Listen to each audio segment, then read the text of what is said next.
I think we can slowly start. Thank you everyone for coming. I'm Andrea. I'm finishing my PhD at IST Austria, and today I will tell you a little bit about how young and old sex chromosomes evolve very differently. So sex chromosomes evolve many times independently. However, they usually share some common features. So let's start with the usual steps in sex chromosome evolution. Sex chromosomes evolve from an ordinary pair of autosomes when one of the autosomes acquires a sex-determining gene. This is usually followed by recombination suppression between X and Y in the surrounding region. Recombination suppression usually evolves progressively along the chromosome. So eventually, Y chromosome does not have a recombining partner, and in the absence of recombination, selection is much less efficient in removing deleterious mutations from the population. So because of that, Y chromosome eventually usually degenerates or loses most of its gene content.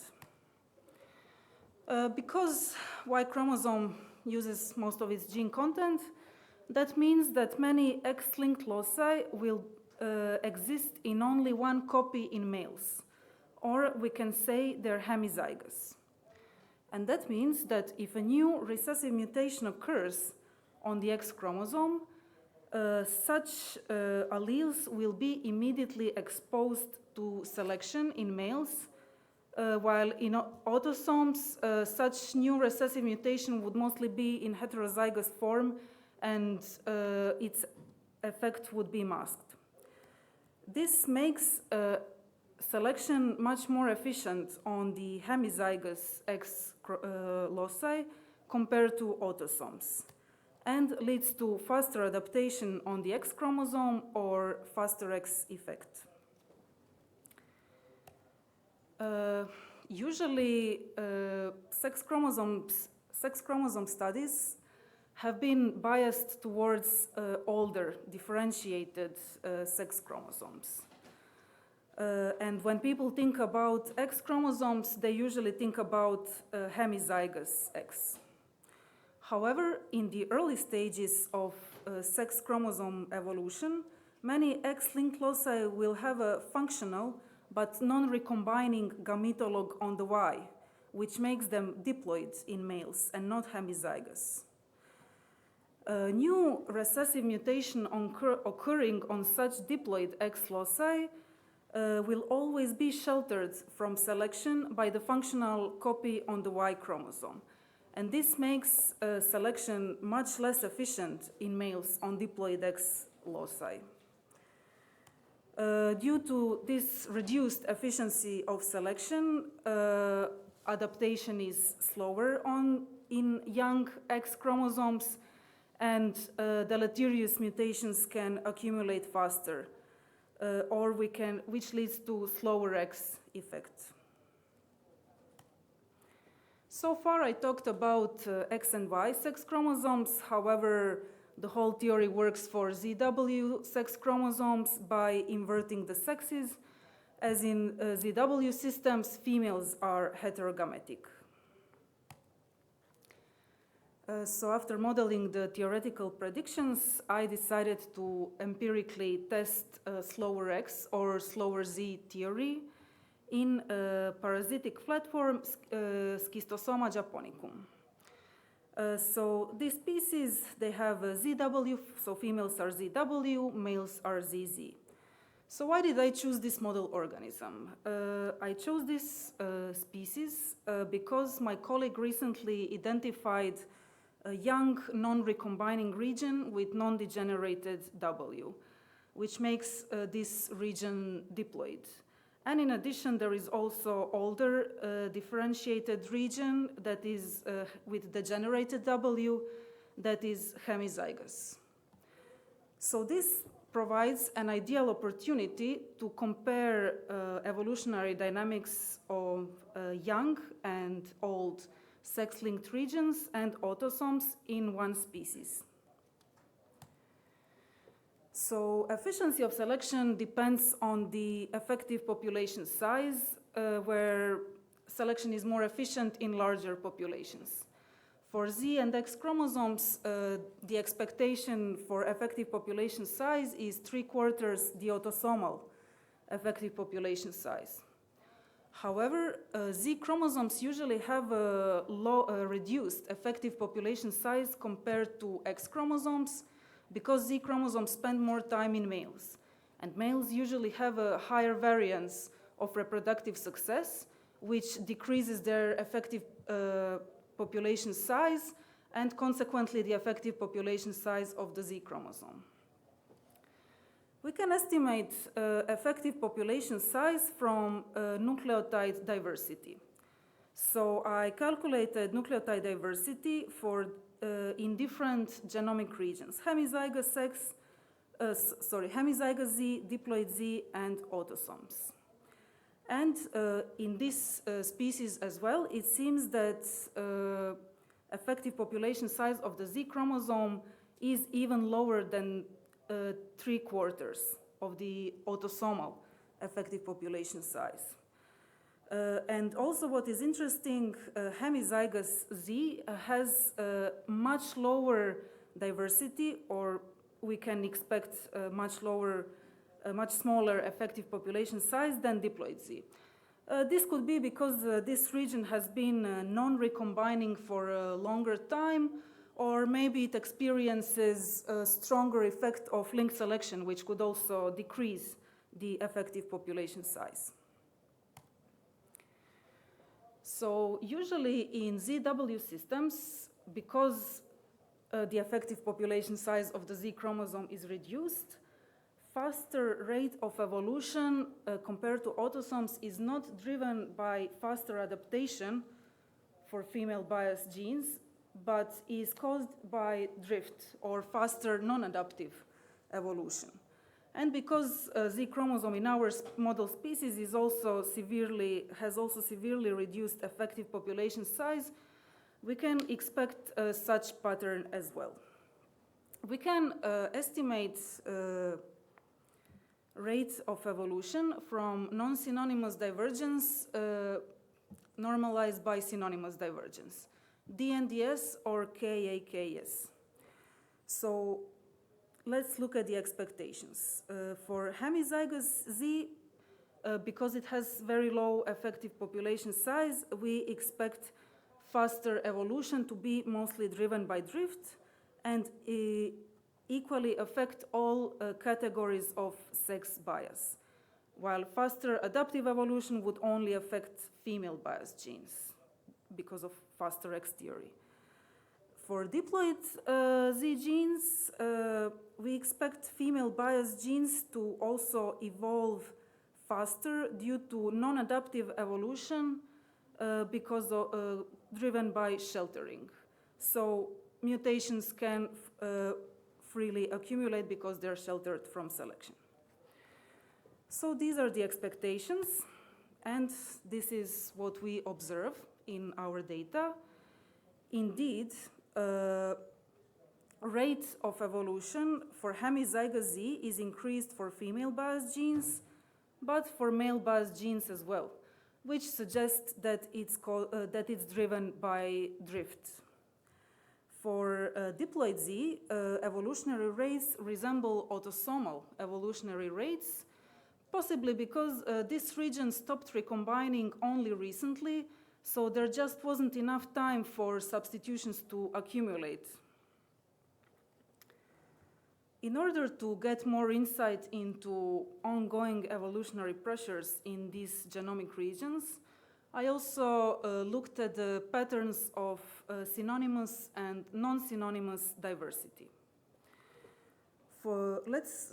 So here again we have non-synonymous diversity normalized by synonymous diversity for different genomic locations and different categories of sex bias.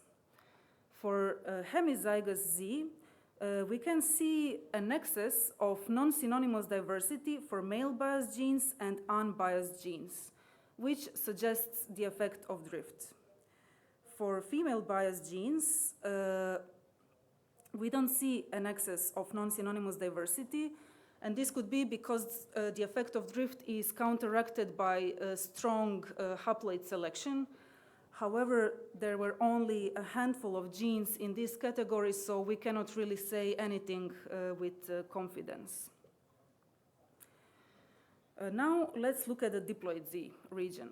For diploid Z region, the situation is completely the opposite. Here we have a very large excess of non-synonymous diversity for female biased genes. And this is exactly the pattern that we would expect under slower Z effect. Because of sheltering, mutations can freely accumulate in this, because they're sheltered, mutations can freely accumulate in this region, which suggests a slower Z effect. And to conclude, here we saw on the example of schistosomes how young and all sex-linked regions evolve very differently. Young diploid Z or X regions experience the effect of sheltering. They have reduced efficiency of selection, and this has also been observed in a few other species, which suggests that slower X or relaxed selective constraints in the early stages of Z or X chromosome evolution could be a widespread phenomenon. Thank you all for listening. I would like to thank my group, my supervisor, and especially Marwan, Philip, and Chris, who helped me a lot on this project.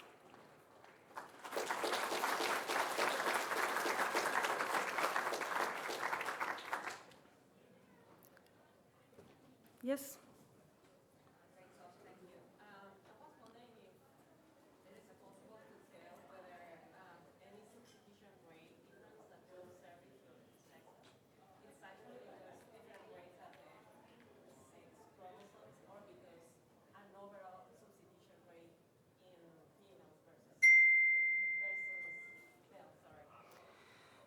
Yes, so apart from just comparing ratios of non-synonymous and synonymous divergence, we also looked at just, for example, synonymous substitution rate, which is like approximation for neutral substitution rate. And actually in this species, it almost looks like mutation rates are female biased, which would be something that doesn't really occur in most species. Mutation rates is male biased.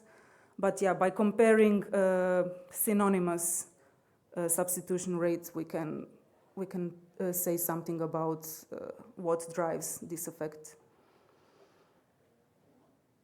Yes? Yeah, thanks. That was a nice talk. So your divergence data, did you estimate the kind of proportion of substitutions you thought were adaptive? Like, did you have polymorphism and data as well? Yes. So I did have divergence and polymorphism data, and I compared divergence and polymorphism data. However, usually people calculate alpha or direction of selection, which tells us something about efficiency or effect of selection. However, I think we need to take such comparisons in this case with a grain of salt, because here there is no increased substitution rate on diploid Z, because this region stopped recombining so recently that substitutions didn't have time to accumulate. So I think such comparisons might bias our results. But a great question. Thank you. Thank you, everyone. Good morning. My name is Natalia. I'm a PhD candidate at Albert University. And today I'm going to be talking about one of my projects, that is the interactive effects of hypoxia at low temperatures on recombination rate plasticity. And just to start on what is recombination and why it's important, we know that the main processes involving novel genetic variation are mutation and recombination. And those processes have been shown to be influenced by changes in environment. Today, of course, I'm going to be focusing on recombination. And just as a little reminder, recombination is going to be the result of a crossover process in which two homologous chromosomes are going to basically interchange genetic information. So recombination is important because despite being very stochastic, it's also highly regulated, and any change in this process can lead to aneuploidy.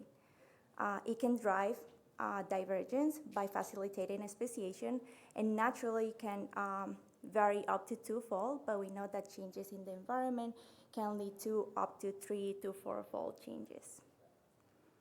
So what is recombination rate plasticity specifically? So when we talk about changes in environment influencing recombination, that could mean changes in temperature, or parasites, starvation, alcohol, mating, desiccation, and all of those temporal changes in recombination is what we're gonna define as recombination plasticity. This has been studied widely in different organisms, but we don't really know how the interaction of one or more stressors could influence recombination. As we know, nature doesn't change only one thing at a time. So if you think about a mountain, like Mount Everest, any change in altitude will lead to changes in temperature, in oxygen availability, and air density, pressure, among other variables. And despite a lot of people being able to survive very low temperatures, not everyone is going to be able to climb Mount Everest. And that leads to differences in the genetic background, because those environmental changes can be very stressful for some individuals, but it cannot be as stressful for some others. And that's gonna mainly have an effect on the type of response that they're gonna have to those stressors or changes.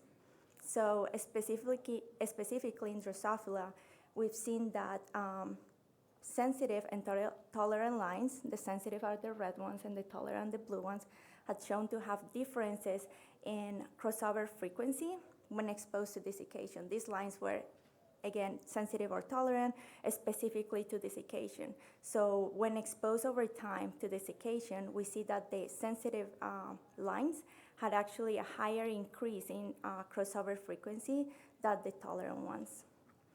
So thinking about all these and using Drosophila as a model, we wanted to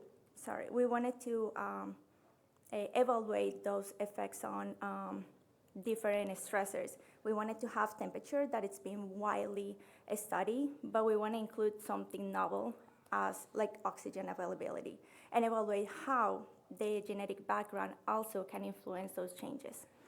But as any other stress experiment, we assume that what we have as a treatment is indeed stressful.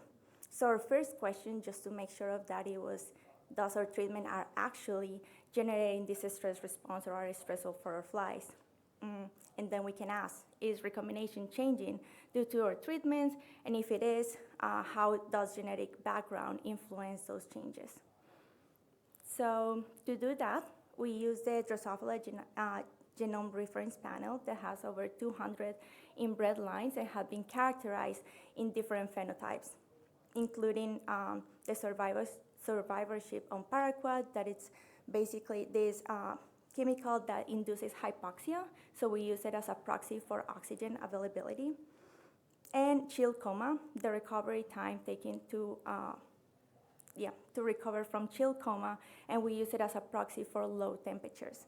So we wanted to pick lines that were on opposite ends of the distribution of these characterizations to be able to have what we define as either sensitive or tolerant lines.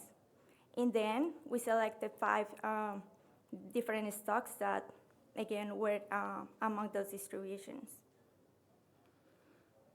We then had a full factorial design that allowed us to not only compare the interaction of those effects, but also to be able to have separated only evaluating the effect of cold or the effect of hypoxia, and of course against the control. We have these custom-made made chambers from biospherics, and we were able to flush them with certified gases, and then those ones were placed in incubators to control for the temperature.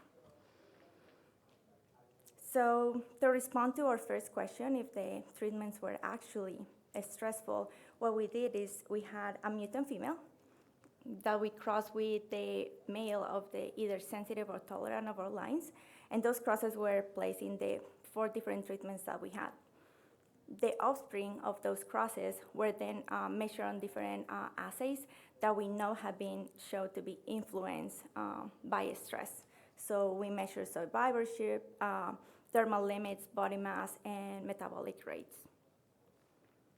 What we found is that oxygen and temperature were actually stressful for some of the assays, but interestingly, genetic background was significant for all of them, and I will go back to that in a little bit. But the most important thing right now for this is that oxygen and temperature were showed changes due to our treatments, and in at least 2 of the 4 measurements that we had. So we can see that, of course, yeah, they were actually stressful for our flies. So now that we know that it is, we can move to the recombination part. So to do that, as I said before, we use a mutant female with visible markers. In this case, we have 4 different visible markers in the X chromosome. It was yellow body, cross-veinless, vermilion eyes, and forked bristles on the fruit flies. We use that female and we cross it again with that DGRP male. We had about 20 crosses per treatment per inbred line, and we then place them on the different treatments. The female offspring of those crosses was then back crossed again to the same male, either the sensitive or the tolerant. And at the end, we basically phenotype or score the male's product of that cross. We have over 200,000 flies, but the males that were scored were over 90,000. So what we found was actually interesting that oxygen did not have like significant effects on recombination on any of the intervals that we were evaluating or the total map length estimated. Temperature was significant, but this result on oxygen, it's not shocking since we know that in bees have been described before to not have any effect on it. So yes, it did have an effect, but only for temperature. So we were just gonna move on and kind of like see if the genetic background also had any influence on it. And what we found, it was that actually genetic background did have an effect on recombination, as well as the interaction between temperature and genetic background. So for genetic background, we wanted to see what exactly was the effect of genetic background on recombination. So we used the estimated map length, and you're gonna see 2 panels, one for 8% oxygen and the 21%, which is basically the control. And you're gonna see that reaction norm between the 18 Celsius to the 25 Celsius change. Each of the lines are gonna be color-coded based on their tolerance or sensitive to chill coma, being the lightest color the most sensitive and the darkest one the most tolerant ones.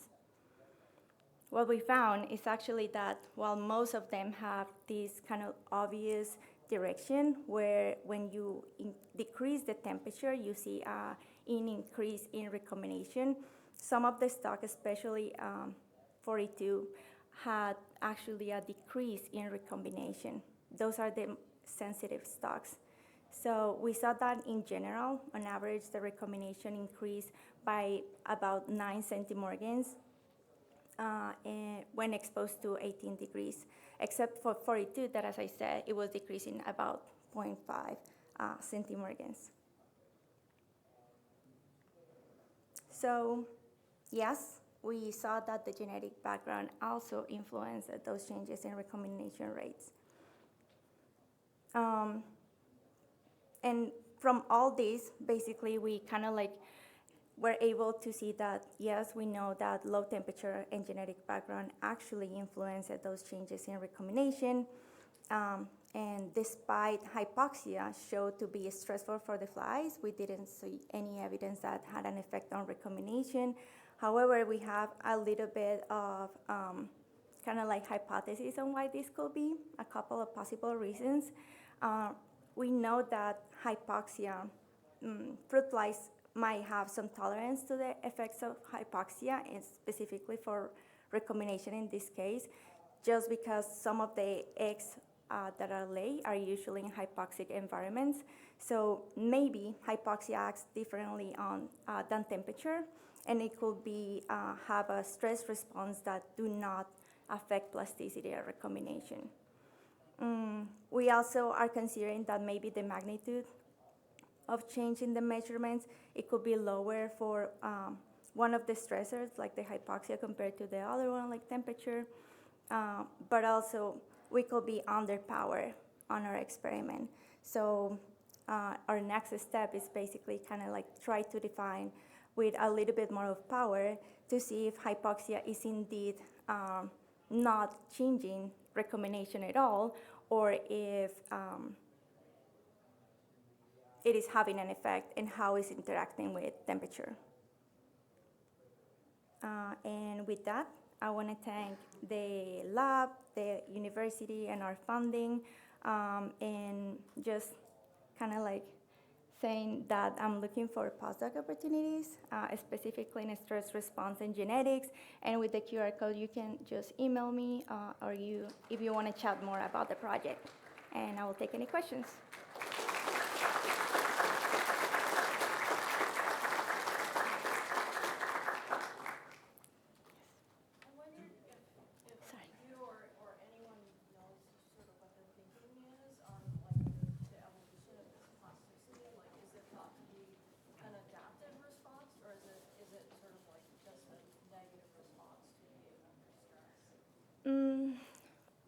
Negative response, I think like recombination is either positive or negative, and it could be more adaptive because it's going to be a response that it could be, again, it cannot be classified as negative or positive for the specific species depending on the environment that it's at.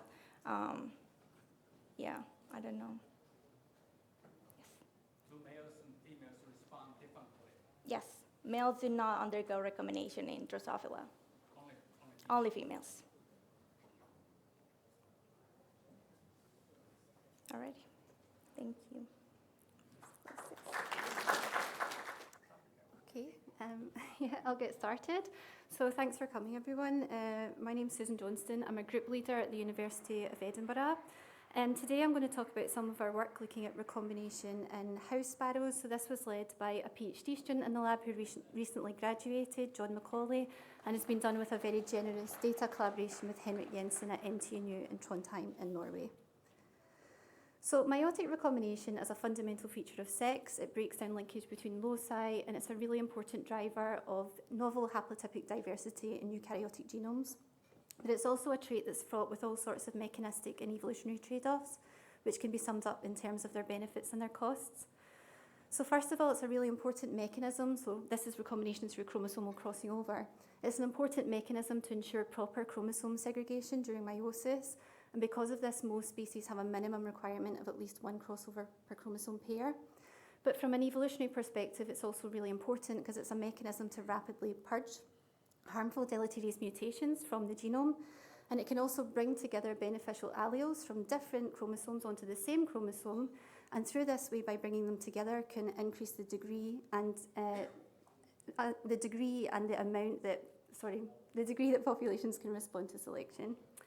However, recombination also comes with some pretty clear costs.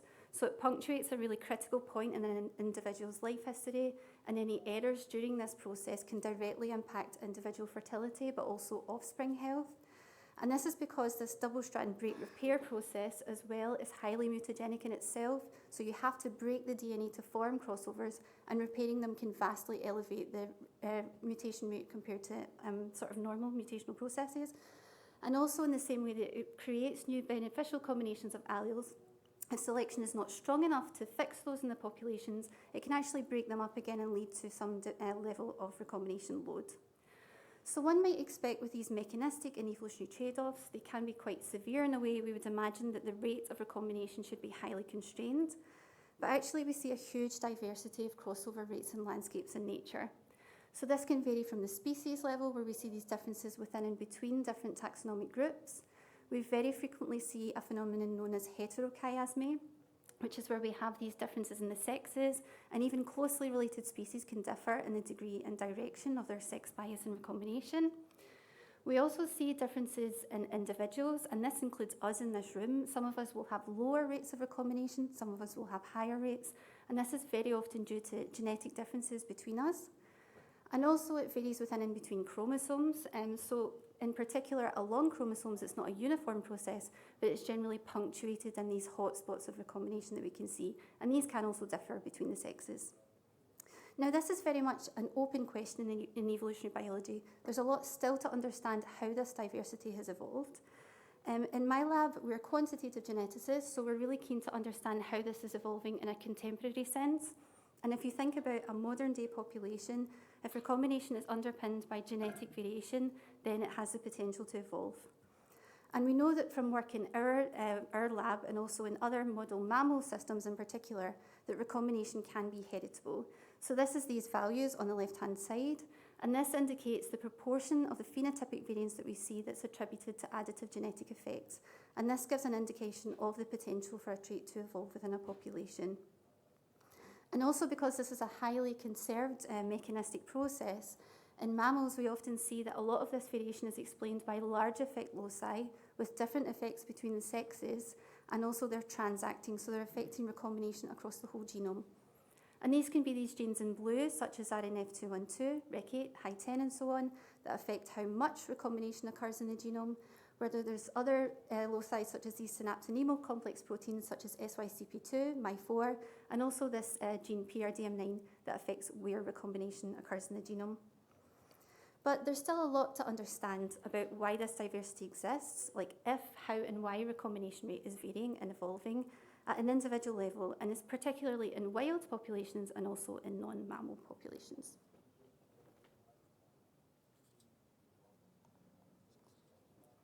Okay. So our work at the moment is looking at this question in a long-term study of house sparrows in Helgeland in Norway. So house sparrows are really they are the most ubiquitous wild bird species in the world. In fact, outside this conference centre, there's millions of them. Here, we are studying this population in Norway that's been subject to a long-term study of 25,000 birds across a meta-population of 18 islands since 1993. And we have about 13,000 pedigree birds that have been genotyped at 70,000 SNPs within the genome. And when we have a pedigree like this, and then we have SNP information, we can actually integrate this together to find meiotic crossovers and make this a phenotype of an individual. So here's an example of a sheep pedigree. And here, if you imagine we have a different dot as a different individual, what we can do, if we call this a focal individual, every time this focal individual has an offspring, we can essentially use information from relatives within the pedigree to reconstruct the karyotype of the gamete that was transmitted from that individual to its offspring. So for example, these chunks in red came from the offspring's grandmother, in blue came from the grandfather, and every time you see this change in colour indicates where a crossover happened in the focal individual. So we can just count these up, in this case 34 crossover events, and then we assign it as a phenotype of the focal individual, meaning that we can then model it like any other quantitative trait, like body size, wing length, or anything like that. So in this way, we had 230,000 crossovers, and we characterised 13,000 gametes that were transmitted from more than 2,500 birds. So now that we have our phenotype, we can then start to understand what affects recombination. So we looked at all sorts of things, such as sex, the island of origin, the year the gamete was transmitted, season, age, parental effects, and so on. But we found that not much is affecting this process. It's just happening during gametogenesis. It only seems to be different between oocytes and spermatocytes. We then estimated the heritability using a classical animal model approach. So this is a mixed model approach where we can fit the genomic relatedness matrix as a random effect in the model. So it's essentially just saying, are relatives correlated and the effects that we see?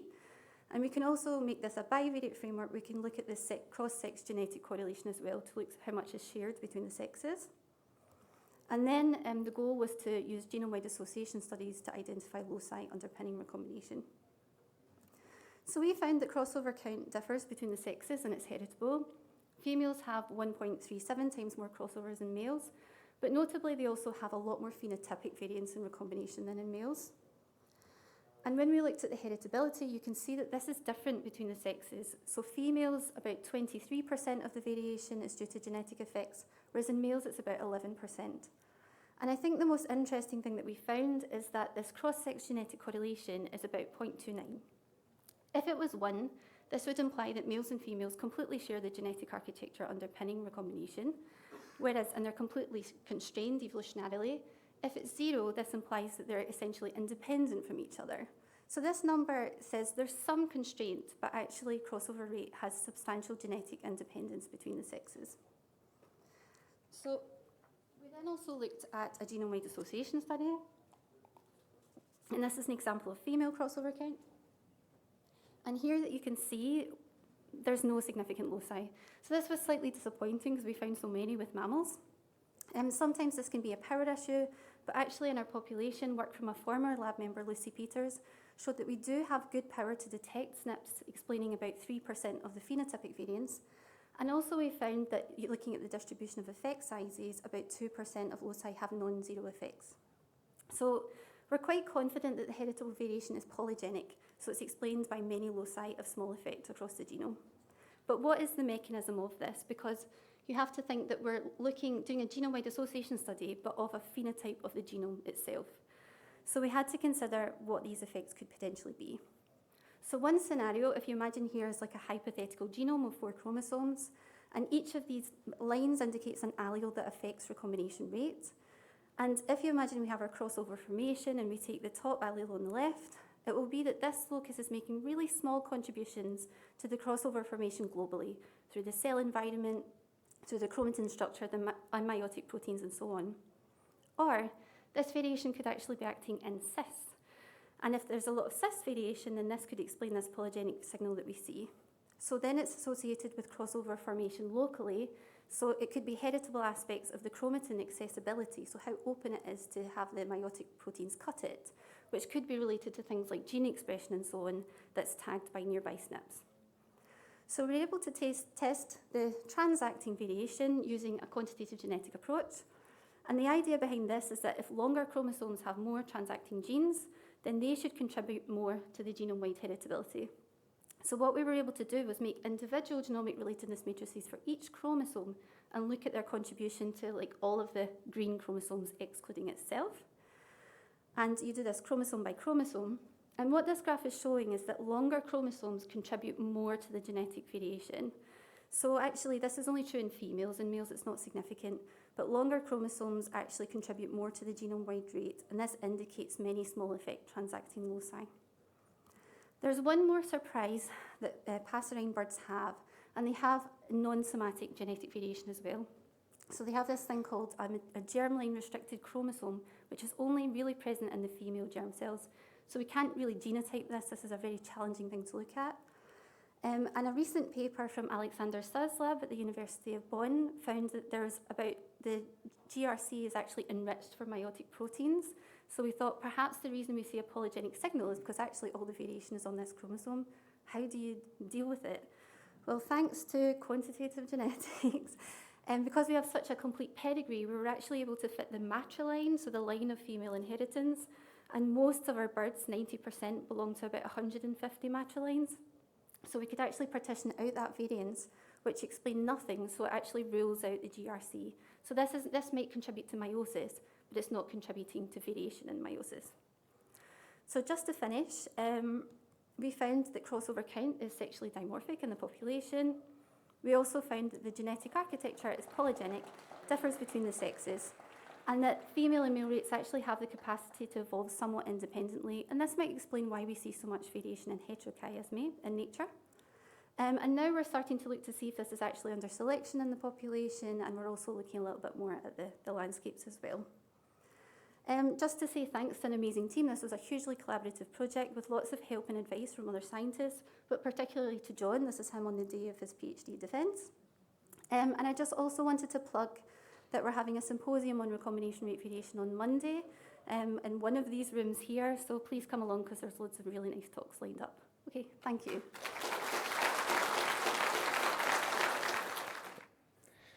Thank you all for coming. Thank you, Susan, for a fantastic talk. My name's Adam Hasik. I'm a postdoc at the University of Edinburgh, and I'm excited to talk to you about inbreeding and parasitism. In short, inbreeding depression is the reduction in fitness of inbred individuals relative to the more outbred individuals. And while inbreeding is never good, while I should say reductions in fitness are never good, severe inbreeding depression has some pretty severe implications for natural populations. It can lead to local extirpation and even extinction in very extreme cases. And evidence from taxa across the tree of life show how there are examples of this severe or negative inbreeding depression, such as nestling mass in superb fairy wrens, juvenile survival in the gray wolf pups, and susceptibility to parasitism in fruit flies. Now, as a disease ecologist, I am particularly interested in this last example, and there are examples from many other systems showing how inbreeding depression is related to parasitism. But all of these examples are snapshots of this relationship, done at a single time period, done within a lab at a single generation. And what we need if we want to truly understand this in the wild is long-term evidence from a field study. And I've only found one example of this in the literature. 25 years ago, Coleman et al. Used 10 years of parasite data from the Soay sheep on the St. Kilda archipelago in Scotland to investigate how parasites relate to inbreeding depression. Shown here is a plot of the fecal egg counts on the y-axis. The x-axis is the heterozygosity quartile, which is a measure of individual level heterozygosity at the chromosomes. So the more heterozygous they are, the more outbred they tend to be. But if you go farther to the left on the x-axis, the more inbred the individuals become. The empty circles represent the high-density years. The filled circles represent the low-density years. But the main takeaway from this plot is that the more homozygous sheep, aka the more inbred sheep, were more heavily parasitized. Now, the authors also analyzed and found that the more homozygous sheep, the more inbred sheep, were also less likely to survive. A companion experiment to these observational data showed that the sheep who were given anthelminthics did not experience any kind of reduction in overwinter survival, regardless of how inbred they were. So what this study does is identify the parasites as the mechanism by which inbreeding depression manifests within this population. And what this suggests is that the parasites are actually maintaining genetic diversity in this population by selecting against these very inbred individuals. But there is one caveat to these results, mainly that outside of very small inbred populations or highly polygynous mating systems, heterozygosity measures are not very well correlated with measures of inbreeding. So we're now left with a question. How can we best quantify this in the wild? Because we're left with these gaps in our understanding of if and how parasites relate to inbreeding depressions in these natural populations. So if we want to measure this in the wild, we need three things. One, some kind of fitness-associated measure, be that survival, breeding or mating success of the individual, or measures like birth weight. We then need very precise genetic information. Previous studies have used things like the heterozygosity index or pedigree information, but more sophisticated genetic tools have given us the ability to do more precise genomic measures in today's science. Third, we need parasite data, and specifically longitudinal over a long period of time at the individual level, if possible. Now, multiple studies have investigated two of these three different arms of parasites and inbreeding, be that relationships between fitness and inbreeding, fitness and parasitism, or parasitism and inbreeding. But outside of Coleman et al., no study has brought all three of those together. Which brings me to my study. So I'm working with the Isle of Rum Red Deer Project, which is located here in Scotland. And although the study our work takes place at the University of Edinburgh, our field site is located up here in northwestern Scotland on the Isle of Rum. The Isle of Rum itself is a nature reserve, and it's divided into a number of management zones. But our main zone of interest is Block 4, the north block there. That is an area where all hunting is not allowed, and the deer have been continuously studied and monitored for 50 years, with many different studies focusing on the distribution, habitat use, reproductive behavior, and survival of these deer. and of the host species here being the red deer, Cervus elaphus. Because we were able to capture about 95% of all the individuals that are born within the study area, we have loads of very high quality genetic information. And although a ton of inbreeding studies have been done on these deer, these recent advances in genomic technologies have allowed us to focus on more precise measures, and a measure we're going to call called FRO, which I'll explain here in the next slide. So inbreeding is concerned with individuals becoming identical because of the breeding of close relatives further back. So you see 4 generations back, this female has all this red genetic material in one of those chromosomes. This gets broken up due to recombination, but because 1 generation back, you have 2 half-siblings mating, this daughter here on the very bottom has the exact same genetic information on both chromosomes. So it's identical by descent, and we're going to quantify that as runs of homozygosity. So again, on both chromosomes, exact same genetic information that because of inbreeding. And FRO specifically is the proportion of the genome that is in these runs of homozygosity. The higher FRO is, the more inbred that individual is. And there has been some work on FRO in the red deer, mainly relating this to fitness. So the fitness-related measures like birth weight decline as FRO increases. Juvenile survival up to year 2 also declines as FRO increases. And we see associations with both male and female lifetime breeding success. So this tells us that these more inbred deer have reduced survival, reduced fitness, but we don't have the mechanism. Luckily, we've also been collecting data on the parasites in these deer since 2016, which might provide a bit of insight into that. So the deer are our host, and we have 3 main players for the parasites I'm going to detail here briefly. The first group there on the top left are the strongyle nematodes. They are a group of closely related species that have identical and hard to distinguish eggs, so we just kind of lump them all into one group. The second one is the liver fluke, Fasciola hepatica, and the third is Elaphostrongylus cervi, the tissue worm.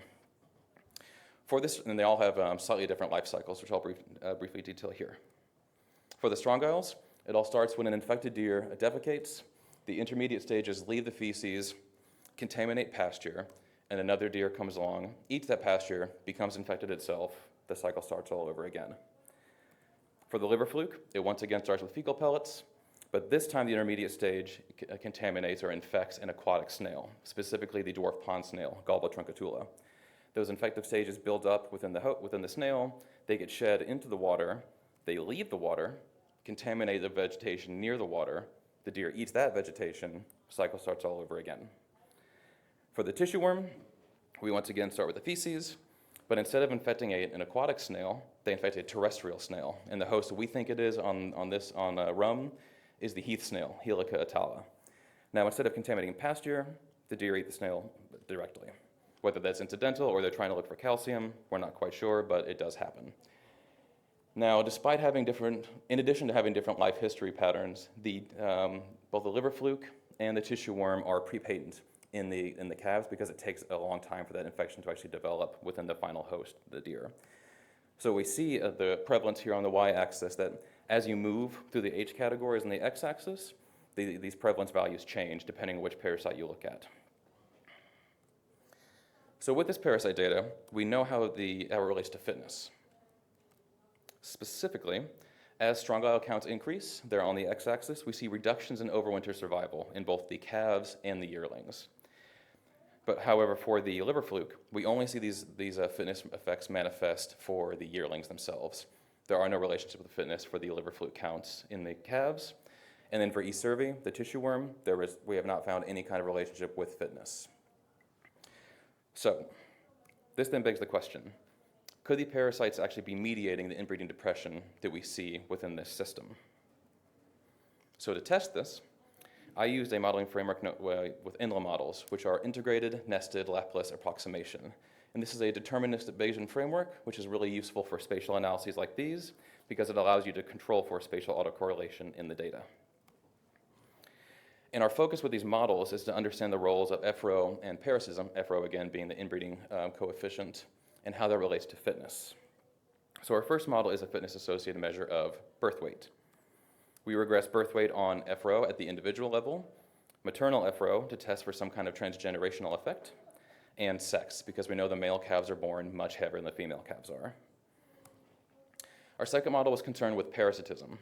So in this case, we were regressing parasite count on the log scale on the individual F row, the host age, because depending on which parasite you're looking at, it does change as they move from the calves into the yearlings, and sex, because depending on the parasite, we do see sex biases in parasitism.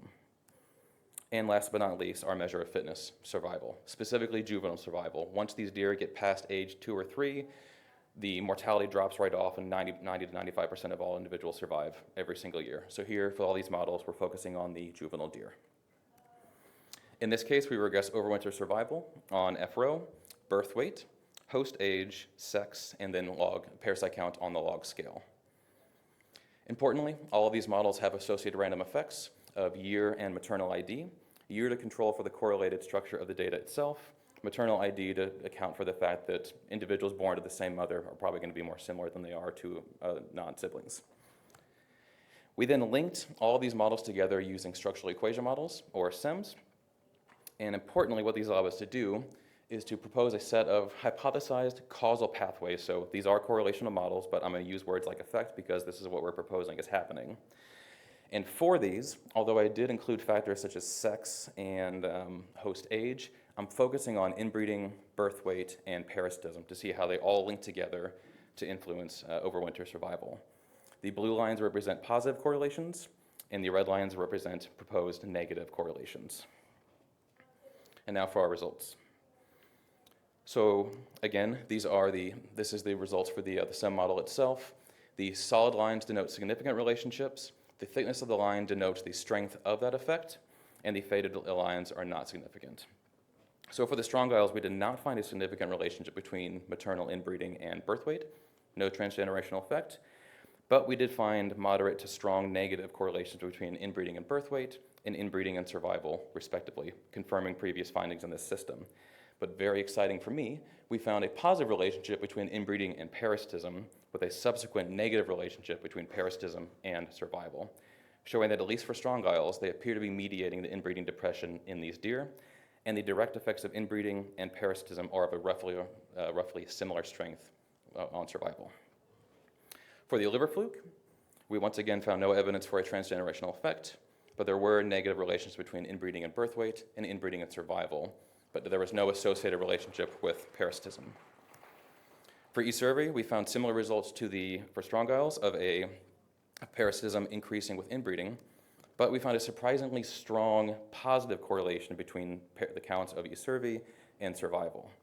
Now, one thought of why this might be is because the heath snails that they actually get these parasites from tend to occur in the north of the study area, which is also where the best graze is. So it could be the deer that are eating better are becoming more infected, but they just tend to be surviving more often than the others. But we're investigating that more. In summary, we found that the more inbred individuals were more heavily parasitized by both strong isles and the tissue worms. And these inbreeding-associated increases in strong isles were also associated with reductions in survival, with the direct effect of the strong isles being of a similar strength to the direct negative effects of the inbreeding itself. These findings also confirm the previous findings in the system with the negative relationships between FRO and fitness, but excitingly, they also show evidence for parasite-mediated inbreeding depression in the red deer. Now we have more analyses going for the future and some planned projects, but in short, we think this is related to the immune defenses and with the more inbred individuals not having as strong or as robust an immune defense as the more outbred individuals. And this provides evidence for the parasite selecting for population genetic diversity.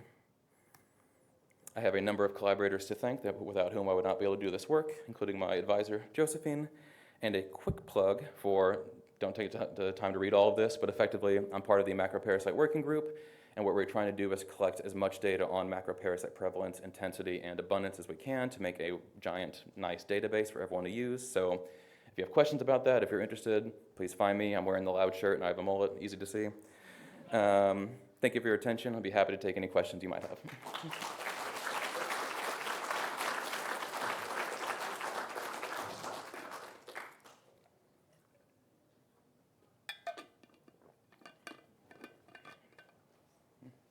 Thanks for this great talk. What's the co-occurrence rate of these parasites? Most of the individuals have all three of them at the same time. We do see some where the counts are very low, but because it's not a exact count because we're using fecal egg counts, we could just be missing them in the feces themselves. But most of them have them at one time or another. So if the next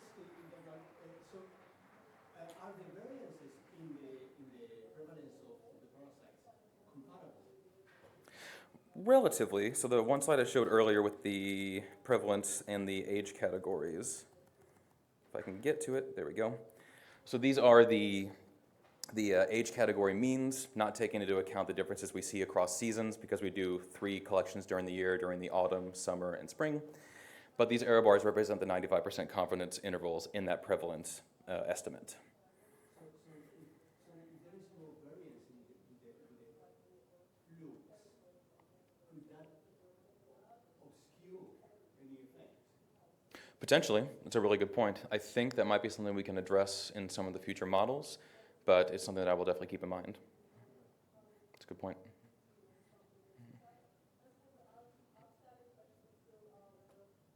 Anything else?